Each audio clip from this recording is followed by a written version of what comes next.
అందరికీ నమస్కారం. నేను doctor Nivedita. KIMS Sunshine Hospital బేగంపేట్‌లో న్యూరాలజిస్ట్‌గా వర్క్ చేస్తున్నాను. ఈ నరాల సమస్యలు లేదా బోన్స్‌కి సంబంధించిన ఇష్యూసా? లేకపోతే కండరాల్లో నొప్పులా? ఏంటి అనేది డిఫరెన్షియేట్ చేసుకోవటం మాకు కూడా ఒక్కొక్కసారి కష్టంగానే ఉంటుంది. అలాంటిది పేషెంట్స్‌కి అసలు ఎలా అర్థమవుతుంది? వాళ్ళేం చెప్తారంటే ఒళ్ళంతా నొప్పులు, లేకపోతే గనక ఒక దగ్గర కొంచెం పని చేసినా కూడా పట్టుకుపోవడం అనేది తరచుగా ఇబ్బందికి లోన్ చేస్తోంది అనేది వాళ్ళొస్తూ ఉంటారు.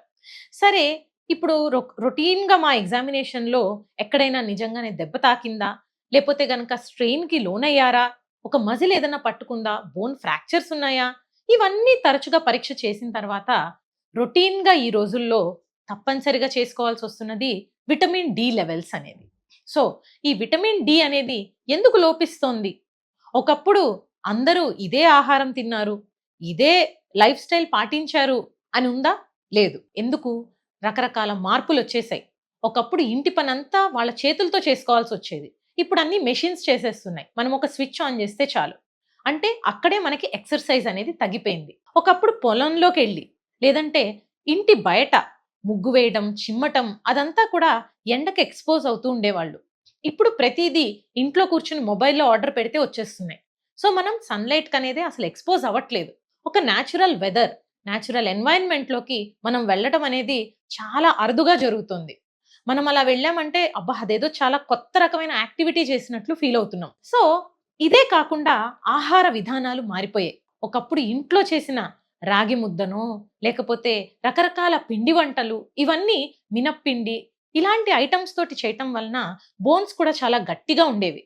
మరి ఇప్పుడు దొరికే ఆహారం పాలు, లేదంటే గనక ఫ్రూట్స్, వెజిటబుల్స్, రైస్‌లో కూడా ఎంతవరకు కెమికల్స్ ఉన్నాయి, ఎంతవరకు నాణ్యత ఉంది అనేది అర్థం కావట్లేదు. ఇలాంటి సిట్యుయేషన్‌లో మన ఇండియాలో విటమిన్ డి డెఫిషియన్సీ అనేది చాలా హైప్ చేసేస్తున్నారు డాక్టర్స్ అందరూ అని కొంతమంది కామెంట్ చేయటం వింటూ ఉంటాం. అది మరి హైప్ చేస్తున్నది మాత్రమే అయితే గనక సింప్టమ్స్ ఎందుకొస్తున్నాయి పేషెంట్స్‌కి?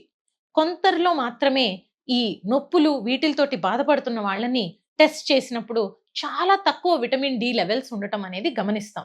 వాళ్ళలో ఆ విటమిన్ డి కరెక్షన్ చేసిన తర్వాత ఎంతో ఇంప్రూవ్‌మెంట్ అనేది గూడా చూస్తూ ఉంటాం. ఎక్కడో ఒకళ్ళకి, ఇద్దరికి అది రాంగ్ వాల్యూస్ కూడా చూపిస్తూ ఉండొచ్చు. ఏ టెస్ట్ కూడా 100% సెన్సిటివ్‌గా, 100% స్పెసిఫిక్‌గా ఉండదు. ప్రతి టెస్ట్‌కి ఒక వాల్యూ అనేది ఉంటుంది. సో, ఇప్పుడు ఉదాహరణకి నా కేస్‌లోనే తీసుకుందాం. నాకు ప్రెగ్నెన్సీ అంతా చాలా నొప్పులుండేవి. సో, హిప్ జాయింట్ పెయిన్ అని, బ్యాక్ పెయిన్ అని రకరకాల డాక్టర్స్ దగ్గరికి వెళ్తూ ఉండేదాన్ని. అప్పుడంతా అసలు విటమిన్ డి డెఫిషియన్సీ అనే దాని మీద ఎవరు దృష్టి పెట్టలేదు. నేను కూడా రొటీన్‌గా కాల్షియం, ఐరన్ అలాంటి సప్లిమెంట్స్ తీసుకున్నానే గానీ, నాకెంతకీ ఆ నొప్పి తగ్గలేదు. వన్స్ డెలివరీ అయిన తర్వాత ఆల్‌మోస్ట్ బెడ్ రిడెన్ అయిపోయిన సిట్యుయేషన్‌లో నన్నెవరన్నా ఇద్దరు మనుషులు లేపాల్సొచ్చే సిట్యుయేషన్ కనపడింది. అప్పుడు ఒక డాక్టర్ దగ్గరికెళ్ళాను. ఆయన మా అంకుల్ న్యూరాలజిస్టే. సో, చూసి ఎంఆర్ఐ స్పైన్ కూడా చేసుకొని అంతా నార్మల్ ఉంది. ఇంకేమై ఉండొచ్చు కారణం? ఇంత నొప్పులు, వీక్‌నెస్ రావడానికి మజిల్స్‌లో అని అప్పుడు బ్లడ్ టెస్ట్ చేసినప్పుడు విటమిన్ డి లెవెల్స్ ఏవైతే నార్మల్‌గా 30-100 ఉండాలో అది నాకు లెస్ థాన్ 3 ఉండటం గమనించాం. వెంబడి ఇంజెక్షన్స్ అండ్ టాబ్లెట్స్ వేసుకోవటంతో నేను వితిన్ 1 మంత్ రికవర్ అయ్యి నడవటం, నా పనులు నేను చేసుకోగలగటం అనేది నేను పర్సనల్‌గా ఎక్స్‌పీరియన్స్ అయ్యాకనే ఐ స్టార్టెడ్ బిలీవింగ్. ఓకే. నిజంగానే విటమిన్ డి డెఫిషియన్సీ అనేది ఇంత డ్రాస్టిక్ ఎఫెక్ట్ ఒకళ్ళ మీద చూపిస్తుందా? అనేది కొంతమంది అప్పటిదాకా వాదించుకుంటూ ఉన్నారు. అది నిజమా? కాదా? అనేది. తర్వాత గూడా నేను ఎంతోమంది పేషెంట్స్‌లో ఈ డెఫిషియన్సీ చూసి దాన్ని కరెక్ట్ చేయటం అనేది జరిగింది. సో, ఈ డెఫిషియన్సీ సింప్టమ్స్ ఏ ఏ విధాలుగా ప్రెజెంట్ అవ్వచ్చు మనకి.